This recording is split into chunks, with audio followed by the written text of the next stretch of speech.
Yes, alhamdulillah. Okay, so before we start our class, can someone recite the dua for our class? Thank you so much.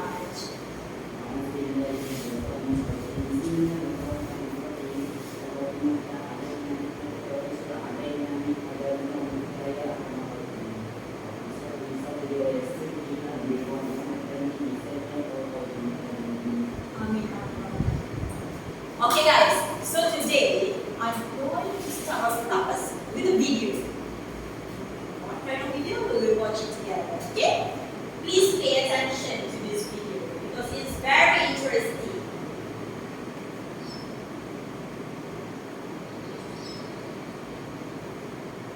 Once last year, I owned a store. I found a dog and played with it. I built a house and made it go. Night came, the monsters were everywhere. There was an evil war that I started killing. Just as I was about to show you. Time to line up! Hold on. My name is Nurulain, and I'm talking about why kids should have an hour-long recess. Did you know that kings change when they get playtime? Out of 1,200 kings that scientists have studied, 1/3 of them have changed when they had a half-hour break.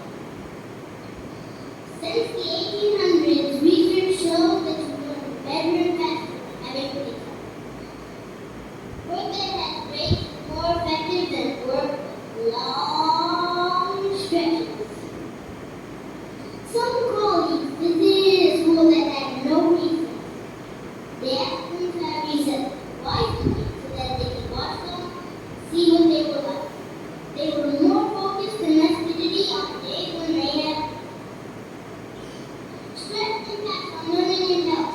For many children, especially those considered hyperactive, recess is an opportunity to expend energy in a healthy, suitable manner. Recess develops social skills.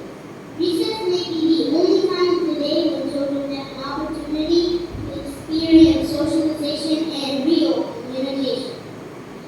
Outside light triggers the synthesis of vitamin D, which many studies have shown increases academic learning. The outdoors is the best place for children to burn calories, practice emerging physical skills, and experience the pure joy of movement. According to Ray Pika, who is a children's physical activity specialist, recess may be needed. Research even shows that you learn. Research even shows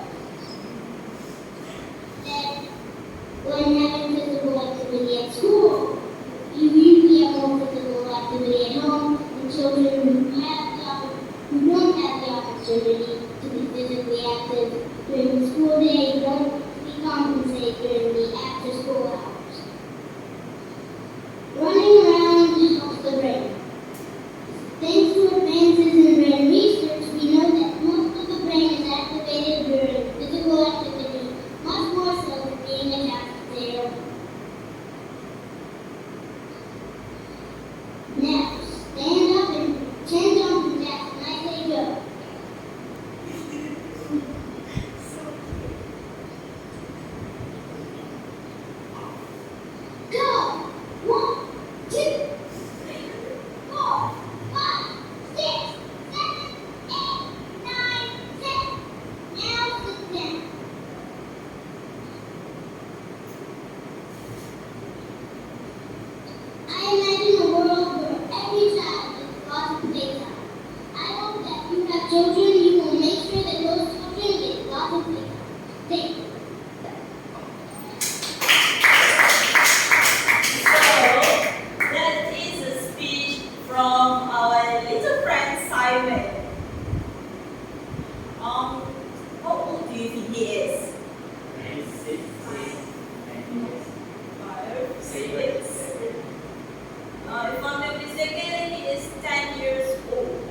content of his speech?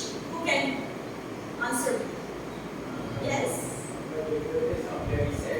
Yes, the importance of a recess and why should children have more time during the recess? So, what are you trying to tell to the adults?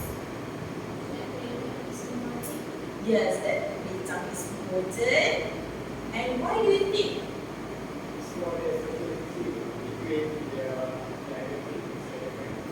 Yes, for socializing and also playtime for the students. And how did he close his speech?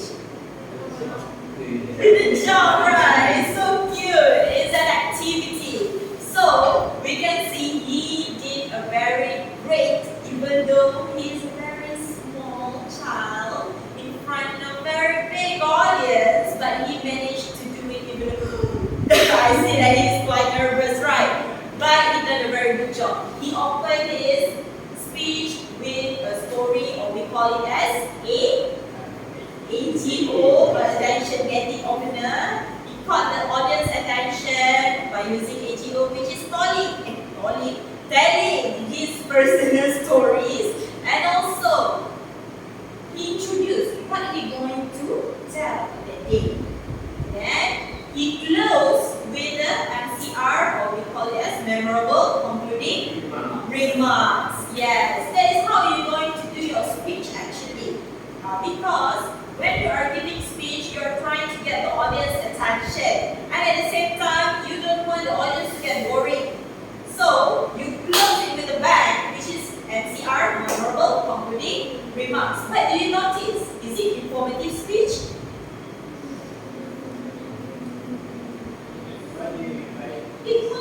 What I mean by informative? Informative, it means that you informing the audience. And another one is, we have many kinds of speech, right? Informative, persuasive, what else? Impromptu speech, and many more. And what kind of speech do you think this speech is?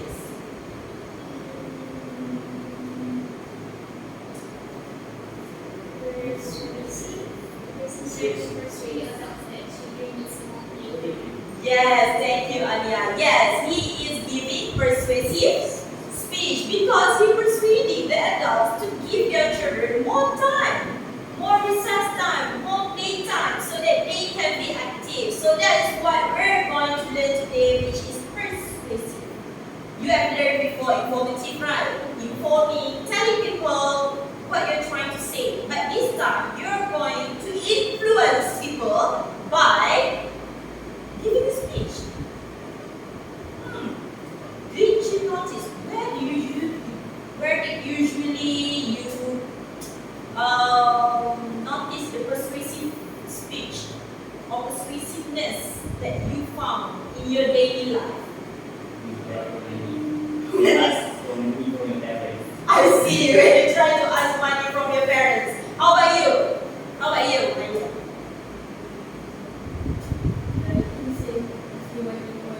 Asking money from your mom also.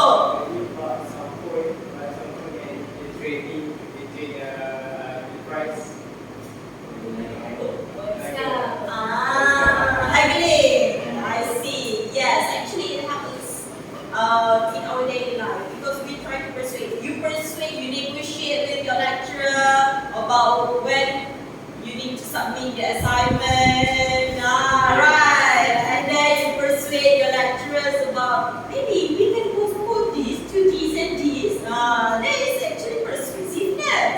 It's the same situation as speech. And do you realize when you persuade people to listen, what you always use? Emotion. What kind of emotion you use? Amen. Pity? Sad? Yes, true. It's actually sad-pity, right? When we try to ask for something, we say sad. We will start with a sad story. For example, if I want to influence my colleagues, and for example, my best friend that is Madam Nasrin, and I said, Akka, I haven't had lunch yet. Have you had your lunch? And she said, I already have my lunch, but can you please come with me to the cafe? And he said, why? I already had my lunch. Don't you pity on me. I will eat alone by myself. But the students are looking at me, why Miss I so lonely? Dah tak ada boyfriend. Lepas tu makan sorang-sorang. It's quite sad. And then she said, agak like that. So she will take a pity on me and she will follow me to the cafe, even though she already had her lunch. But she needs to come with me since pity. I know she will. So that's why she come with me. It's the same situation as yours, right? When you ask money from your parents, you will tell a very sad story about how you only have a few cents or ringgits in your wallet, in your bag, and you say there's a butterfly flying and everything. So you persuade with emotion, even though you know your mom will be like, huh?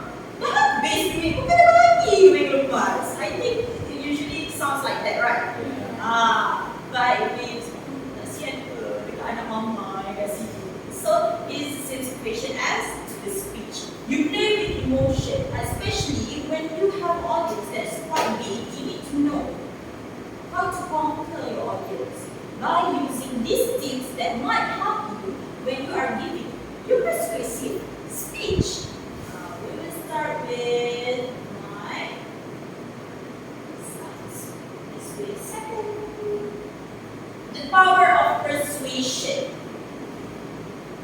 Power of persuasion means that speech, actually, if you see political speech, any speech, or women's right speech, is actually a persuasive speech if you hear it carefully.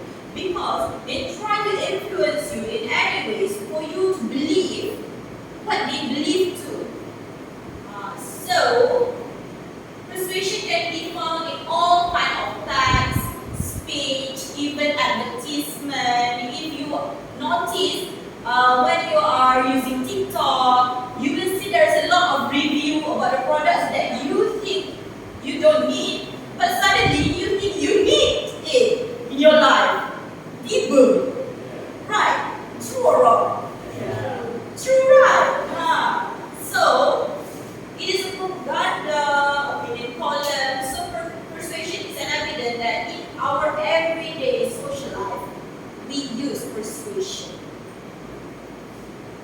Okay, first, the key to be a successful persuader is you need to know about the context, the purpose, and the audience. What is the context? What is the content? What is the thing that you're trying to influence? What is the thing that you're trying to persuade your audience to agree with you, to follow your method, to follow your steps? What is it? You need to be clear about that. And then the purpose. What is the purpose? What is the purpose of your main point, your main argument? Why they need to hear it? You need to give a reason to your audience to listen to it, to act on it, to take an action on it. Understand? Okay, and then your audience. You need to also know your audience. If your topic is about eating healthy to become a vegetarian, but you are talking to obese people, do you think they're going to follow your steps? No, they will think it's like you are mocking them, right? So, how? If you want to let them know that they need to eat healthily, it is more better than telling them to be a vegetarian. Because people who is a meat lover, they won't change overnight just to eat. Can you imagine? He eats meats every day and suddenly he wants to try salad. I think it is impossible, right?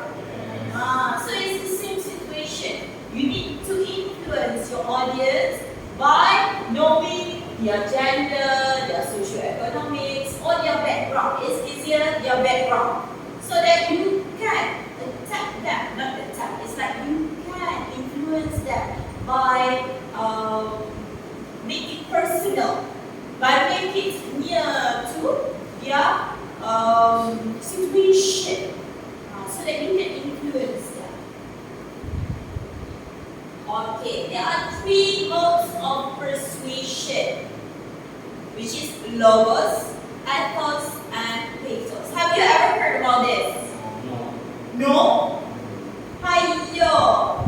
No? So let us go through one by one.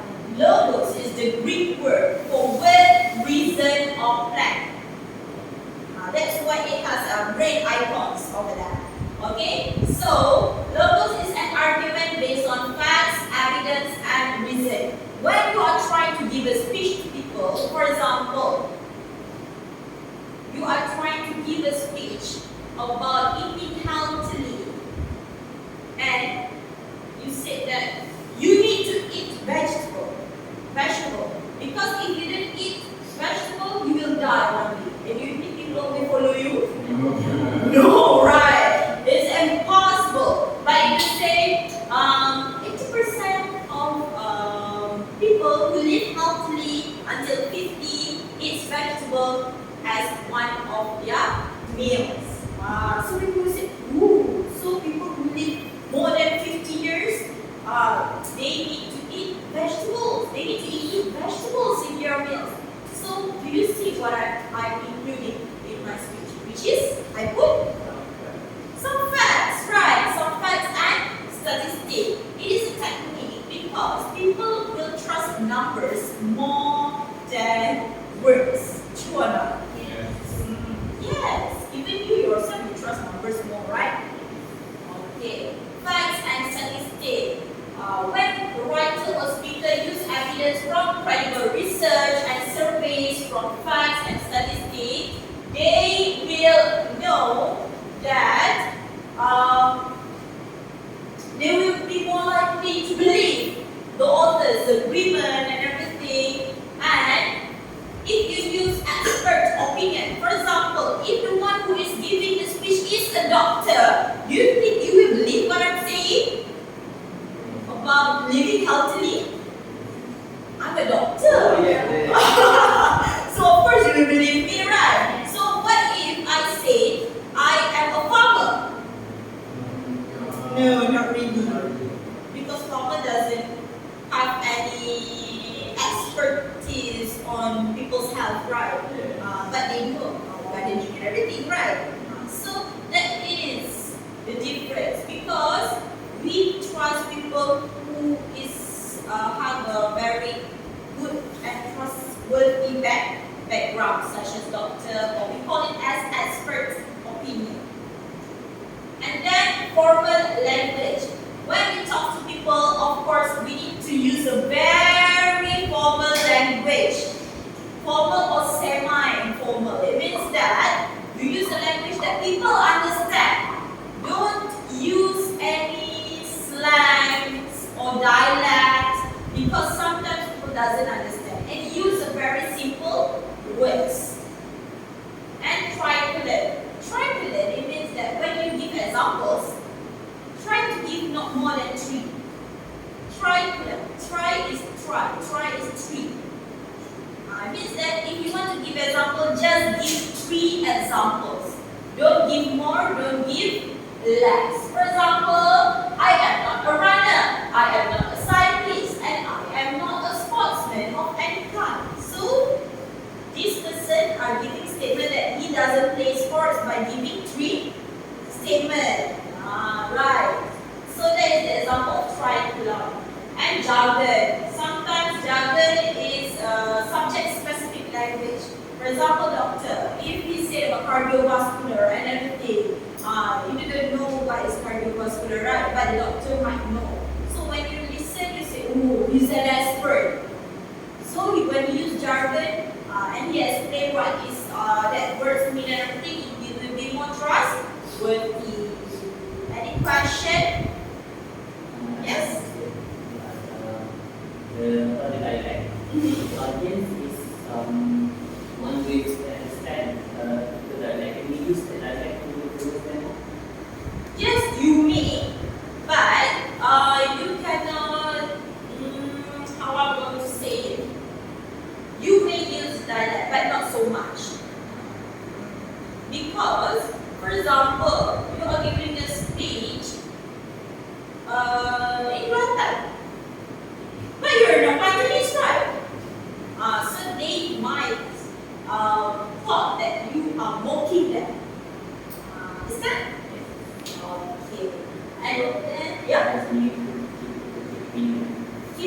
minimum.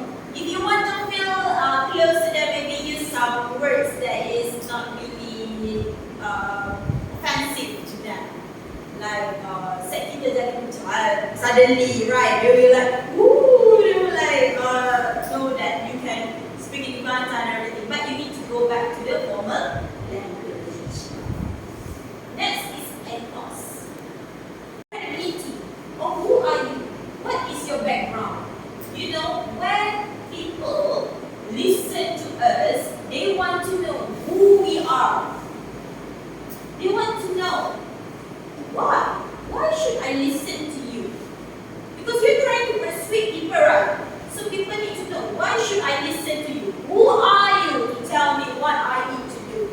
So that's why you need to stick to ethos. Ethos is an argument based on the character. It means that makes the speaker to seem more credible, trustworthy, honest, and ethical. For example, personal anecdotes. Okay? It means that the author or the speaker adds a brief personal story to personalize the issue or to illustrate a particular point. For example, people are giving a talks about how to survive a mental illness or mental health issue. And the one who is speaking is a mental health survivor. Do you think it is trustworthy? Yes. Why? Yes, because he or she has an experience. He's a mental health survivor. So when he or she giving the speech, he will say that I used to be a mental health patient for 3 years, for example. But now I'm proudly to say that I am a mental health survivor. So you might be the next one who's going to experience it. So that is, he or she is using his personal story. Something that people can relate. Something that people can know, oh, he or she has experienced this. So what he or she is telling is true, right? And then illusion. Illusion is you are creating a scenario. For example, after she lose her job, when she lost her job, she acted like a Scrooge and refused to buy anything that wasn't necessary. You know what is Scrooge? Wow. So why do you think she became a Scrooge? Because she doesn't have any income. Yeah, she doesn't have any income anymore because she lost her job, right? So that's why she became a Scrooge. So you use a situation for them to imagine. That is what we call as illusion. Next is colloquial language. Colloquial language is a casual everyday language. That's why when we talk, we need to use a very simple language that people can understand what we are talking about. Thank you so much. Next is testimonials. This one you already familiar with this, right? Product testimony and everything, because it proves that this thing is reliable and trustworthy. Next is listing credential. It is the same as testimonial. It means that you list the credential. For example, the clinic has already been operating for 30 years. So it is a trusted clinic. That is a credential. It means that it is trustworthy. Next is pathos. This is what you are talking about. From the first class, you are talking about emotion, playing empathy. Okay, pathos. Pathos, if you see the symbol, is heart. When we say heart, jantung, no. Heart is emotion. You're playing with emotion, with your experience. So pathos is playing with emotion. Arguments based on the feelings. When we talk, when I give you some examples, I relate it to the story, you understand, right? It means that is how you play with emotion. You can create guilt towards your audience. You can create empathy towards your audience. You can create curiosity or anything that you can create towards your audience play with some emotion. First, inclusive language. Do you realize sometimes when people say, when I talk to you just now, I say when we want to give a speech, we can use emotion. When I say we, it must be not only me, but also include you. Right? It means that when we give a speech, when I say we, means that when we give a speech, I include you guys in the sentence. It means that not only you can use it, but I also can use it. So it's the same situation as inclusive language. You include your audience in that particular situation. Any question? Yes, please. You seem like you have a question.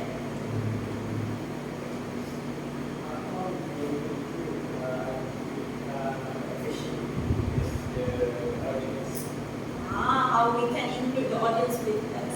For example, if you've got a topic about why we should stop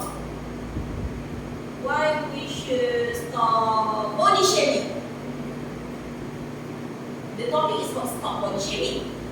So you start with you include in your speech, you can say, we as a person, as a human, cannot body shame other people because we also are not that perfect.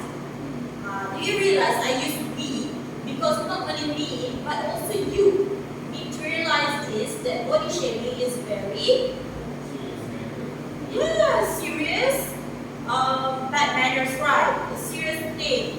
So that's why when you are giving a speech, when you use we or us, it means that audience feels like not only you, the one who is speaking, but also them is included in the speech. So that is what is meant by inclusive language.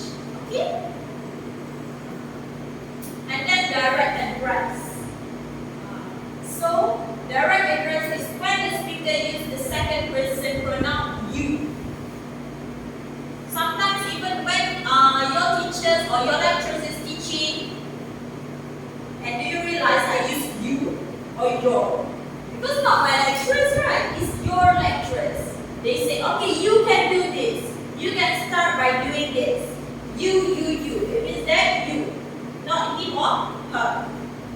And if I say, oh, we need to do this assignment.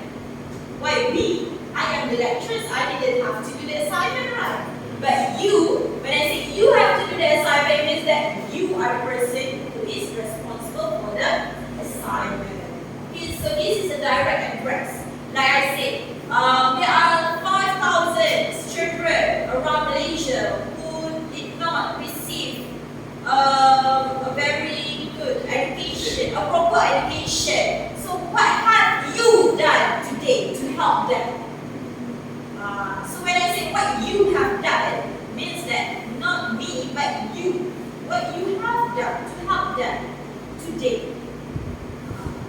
So do you realize that sometimes the words that you say can influence it? It gives a very big impact. Do you realize it? Right. So that's why people say mouth, wordings or speech is more dangerous than a gun. Because it can influence people. Next is figurative language. It means that you are trying to exaggerate. For example, the chair broke as if it was about to break into two. You know what is broke? Like just like screaming in pain. It's like did chair scream? No, right. So what is the writer trying to say is he's trying to exaggerate that the chair is about to break into two. He exaggerates the situation. So when you exaggerate something, like I say, what have you done today to help these children? This is exaggerate actually. I try to in the audience, because they will question, oh, BINTI, the students doesn't receive, the children doesn't receive proper education. And when people say, what have you done to do to solve this problem? I say, wow, what have I done to solve this? I BINTI those. What? Yes, I didn't do anything. I BINTI those kids, but I didn't do anything. So they will listen. They will listen to you because they will say, oh, what should I do? Tell me, what should I do? Okay? And then hyperbole. Hyperbole, this is when a speaker exaggerates something in the same situation as it is figurative language. It's quite the same. Okay? And then emotive language, like the example here, some poor little puppies are beaten, neglected, and starved. So it means that you use emotion to tell about the puppies, right? Use emotion. Sometimes you can encourage the audience, worry, empathy, excitement, affection, fear, or anything. Because when you relate to your audience, you focus on your audience, the way that they react, the way that they listen, is actually you will done a very good job in giving the speech. Because how are you going to notice your audience is listening or not is by looking at their expression. Repetition is when you repeat the same words again and again and again. Because when we repeat something again and again and again, people will remember well.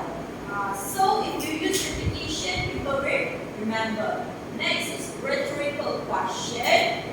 Like I said, what have you done to save these children? It means that you are giving the question, to give a guilt to them, to do, to make some action. And in conclusion, no, not yet. It's not a conclusion yet. We will have an activity that we're going to do together before we finish our class today. Okay, so are you ready? Amir, berapa minit? Tak apa, cakap je. 12. Orang 12 minit? Dah cut dah tadi. Bila Miss tengah macam berhenti tu, pak terus. Sekiranya macam stop kejap, waktu Miss tengah tak bercakap tu, tengah duduk statik, saya stop, terus tekan play. Sekiranya dia tak nampak macam cut lah. So sebab saya nak tahu sebab nak cukup 1 jam tu kan. Sekarang ni kita cut ke? Kita rakam? Sekarang tengah rakam lah. Okay, good. So, kita sambung kan? Okay. 1, 2, 3, sambung. Okay, so our activity for today before we in conclusion is I have some topics, great topics here. What I need you to do is when you receive this topic, try to do a speech, persuade people with the topic that you get. By giving a speech, for only 2 minutes. But I will give you 5 minutes to prepare. See what I'm giving you? 5 minutes to prepare and give the speech for 2 minutes. I have a lot of topic, interesting topic. How are you going to tackle it? Do it like usual. And each of you who is the lucky person will have to present to the class. Okay, pick one. Cannot see. Pick one. You pick 2. This one. Pick one. Yes, you can read it until you're done. The topic is so simple. I think you are able. Hi, why not you? It was that you take the advantage of it. you get. And wait a second. The 5 minutes starts from now, and you may start now. Try to create a topic where you're going to give, create a topic. Try to create a speech, a persuasive speech based on the topic that you got, and you need to give a speech for 2 minutes only. Just a short 2 minutes. I think you are able to do it. Like usually, you need to start with what? You need to start with introduction. And then what? Body paragraph.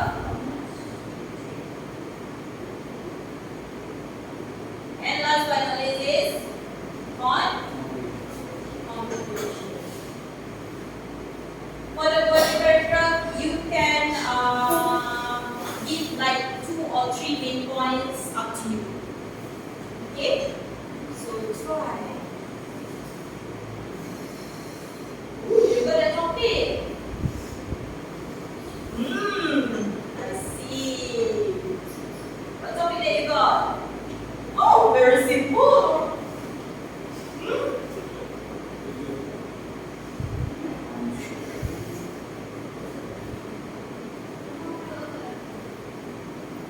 Very simple topic.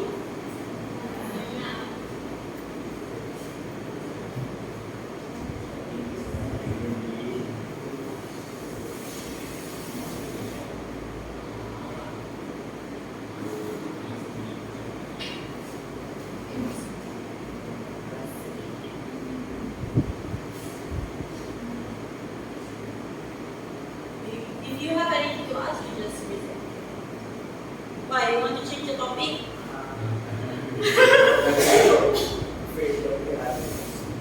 Aww. I think the topic is quite easy. Yeah? Yes, sure. You can bring your spirit with you. No problem. Yeah?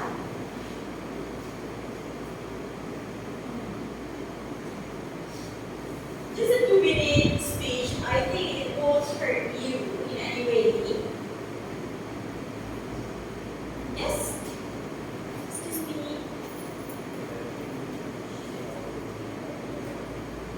Just a 2 minutes. And what is the topic that you got? And share with the class. Okay?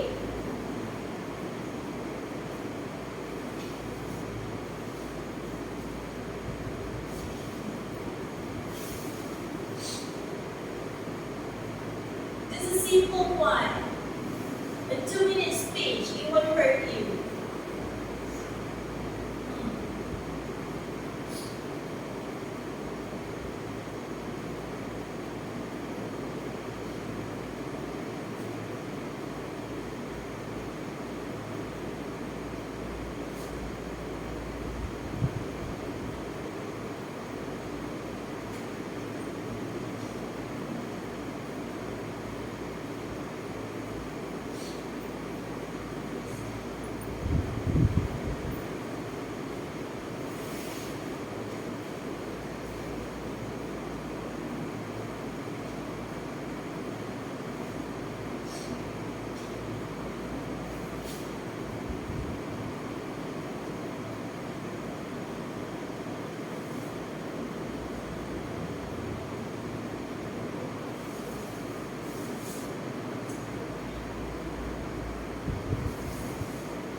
You have another 2 minutes to prepare. Another 2 minutes.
I give you 5 minutes to prepare for 2 minutes spin. It's quite long.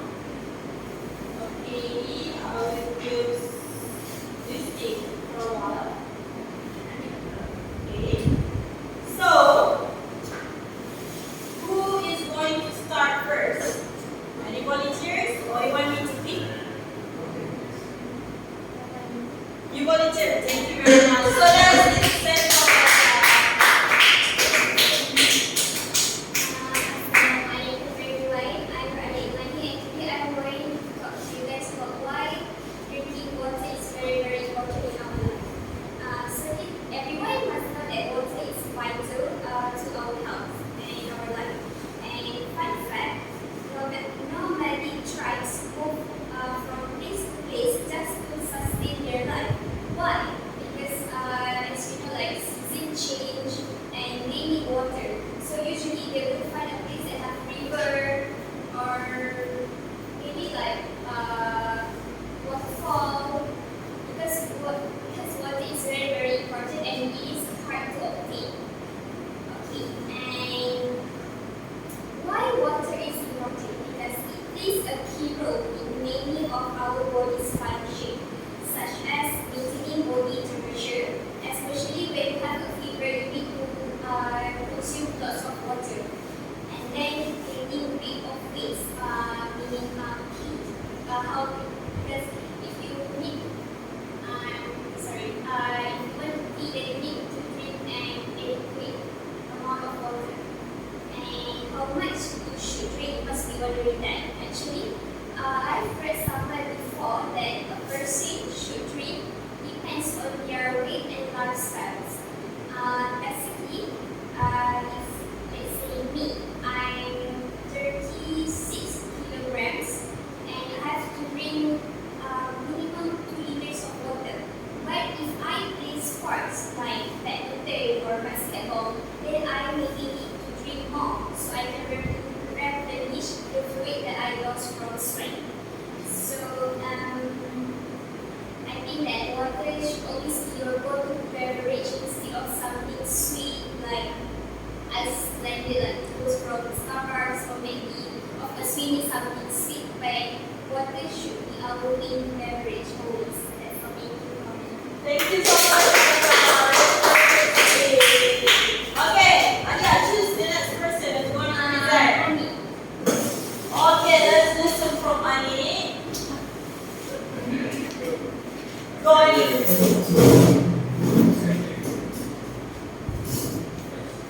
Wow. Let us listen what Ani have to tell us today. Okay. Assalamualaikum warahmatullahi wabarakatuh. And very good morning to Miss Ani and my classmates. The topic I'm giving is why we need rain. As you all know, everyone in this world right now, whether we are parents, students, they all have jobs to do every day. For example, I'm going to give like us as a student. We also have a job every day, like having assignments, do some studying for exams. There is a job we have to do every day to success with our lives. Also our parents, maybe our parents or someone else out there with their works. They also have to go to job every day to make success with their life, earn some money, and maybe for themselves, but also for the future, for the family, for their loved ones, someone who they care about. And that is one of to release our mind and release our stress. And there is a lot of ways to take a break. Different people have different types of them to having a break and release their stress, taking of their mind, such as maybe some of us like to play games, and some of us like to just sleep and just rest up, giving our head some time to think, and maybe some of us just like to maybe read or watch movies, just because it's just relaxing with our minds and bodies. So in conclusion, no matter who we are, students or maybe workers who works all day, every day, we all need to take a break for physical and mental. So for me, Okay, thank you so much. Okay, I need just the next person to go.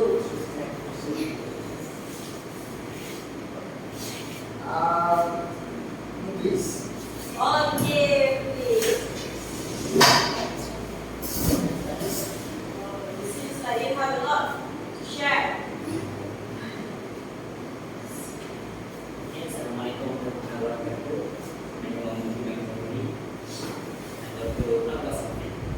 What is this? These hands. No, they are hands, right? No, they are not hands. They are perfect ground for bacteria to breathe. As you can see, our hand is our primary action to do. Because we use hand to lift things, to touch someone, to greet someone, our hands will go first, right? And because of this, bacteria will continuously stick to our hands. And by this, people will get a lot of problem because when bacteria are stuck in our hand, and we use hand to eat, as a Malaysian, it's commonly used hand to eat. And also, we also use hand to do lots of things that cannot sleep. So, we need to utilize water and hand sanitizer to wash them regularly to avoid disease.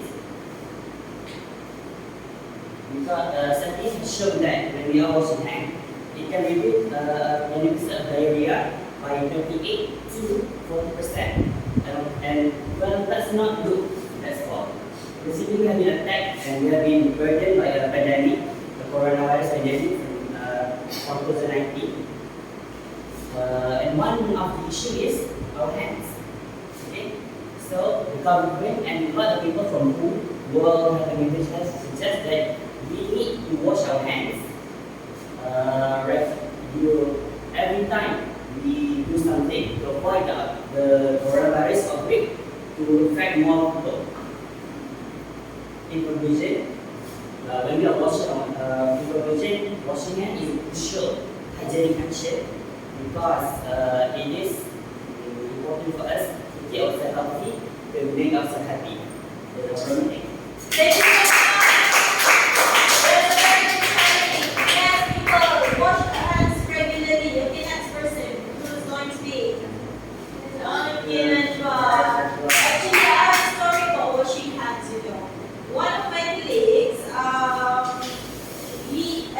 she taught her children to wash hands whenever they come home. Whenever they come home, they need to wash their hands properly with soap and water. It's because she says we don't know what kind of germs and bacteria that we are bringing into our house. So washing hands is one of the best way to prevent any disease such as coronavirus, of course, or any other things.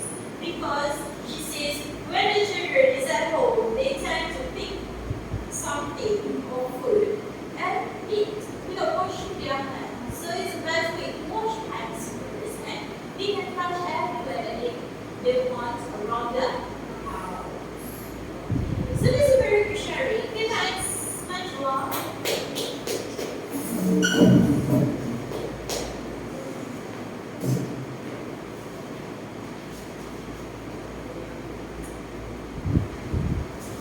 Assalamualaikum everyone.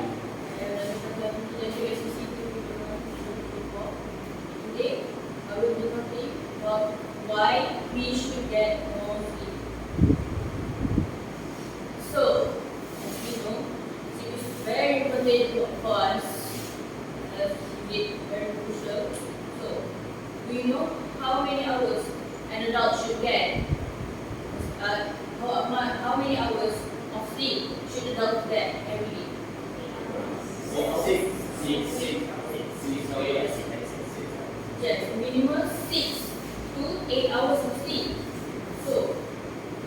having enough sleep is important because it can reduce stress and improve your mood. Okay, let's not lie. When we don't get enough sleep, we are like to feel moody and upset at someone even though they don't do anything to us, right? So when we get enough sleep, we will feel fresh in the morning. We will feel, happy to see someone, not like mad at them, right? Then when we get good night's sleep, we will get sick less often. Why? Well, because sleeping and immunity actually correlates with each other. When we get good night's sleep, our immune system will get better too. Thus, we will get sick less often. Lastly, we will say adults should get more sleep because it can lower your risk for serious health problems such as diabetes and heart disease. Next, it can help us think more clearly and do better in school and at work. As we get enough sleep, our mind we can think more clearly and we can do our jobs better because we are not tired, we are not stressed, we are not thinking about I want to stay home because I'm so tired. So we can do our jobs better, thus improving our lifestyle too. That's it. Thank you so much. Okay, next person. Also, who's going to present next? Mame or Mama? Choose one and you cannot pick both.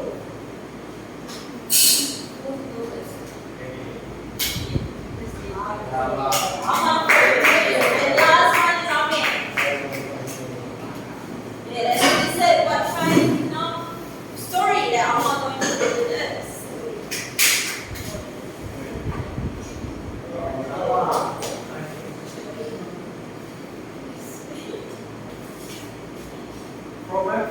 From my observation, a lot of students in college really stressed during the study week. Have you wondered why? Why this happening? In my opinion, this happened because of procrastination. Because a lot of students procrastinate during the study week, even before the study week, that make them really stressed during the study week. That even can impact them in their studies or in their result. So, I want to ask you guys, do you often procrastinate during your studies? Yes. But what?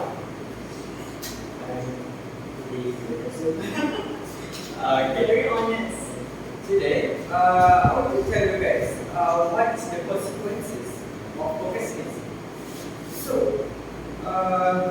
when you are procrastinating, you can actually lead a few of the good fundamental heights, such as the first one is stress, and then you will go to the burnout, and then you will feel stress, and even worse, you can go to the depression disorder, which means it's really impactful to your mental health.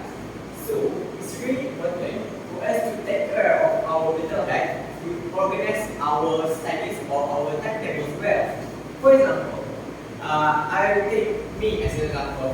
I will regularly or every day I will do like a short timetable for what I'm going to study today, what I'm going to do today, and I will search for one motivation for me to still study or for the motivation all the days to study.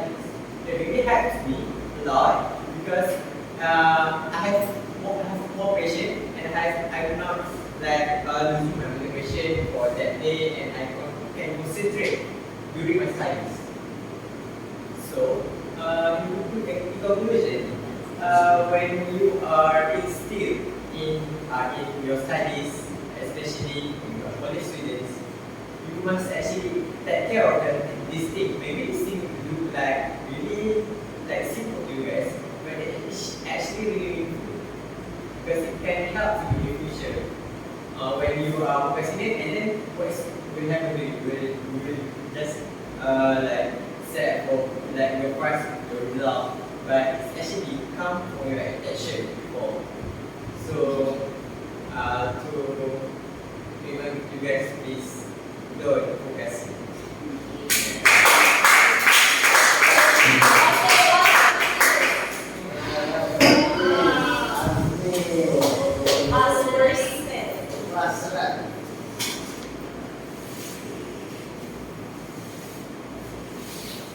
Can you guys imagine yourself in 100 and above kilogram weight?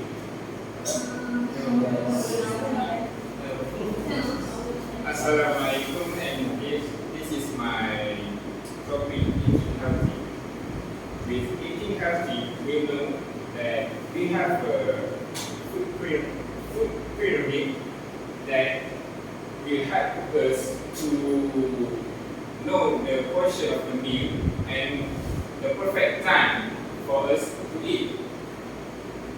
When we manage our time and manage our eating, we can avoid ourselves from being from being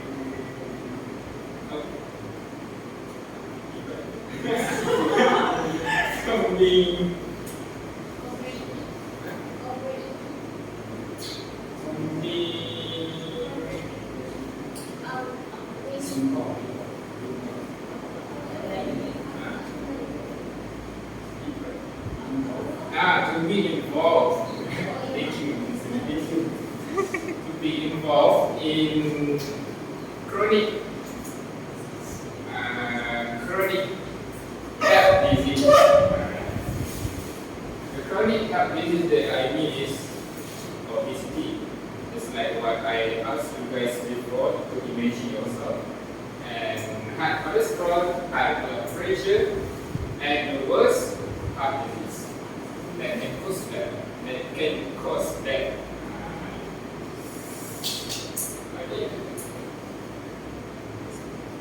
If we manage our eating time, we can lower our risk of chronic health conditions such as the heart disease that I've been talking before. And then we can support our immune function and just start to maintain our healthy weight. Sorry for. It's okay. We are here for you. Okay. I think we will conclude. For the conclusion, we have to manage our eating and eat healthier food with a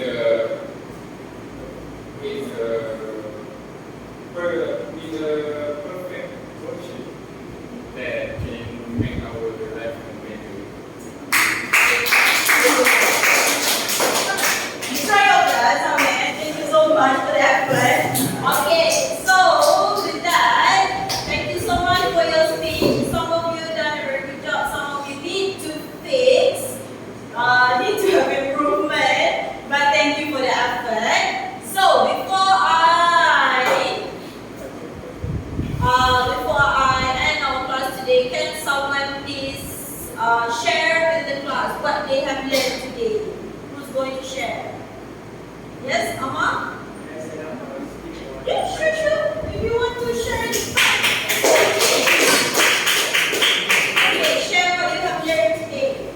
So what I have learned today is about what we are going to put like some things that can make our productivity or our social skill be more better than before. Like before, when I'm doing participating in front of our friend, in front of my friend in my high school, I really have to how to like add the emotion, how like sometimes don't know how to extract my attention better.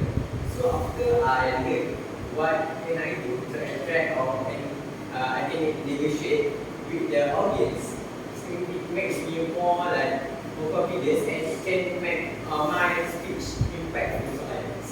Yes. It's really beautiful to me actually. Okay, thank you so much.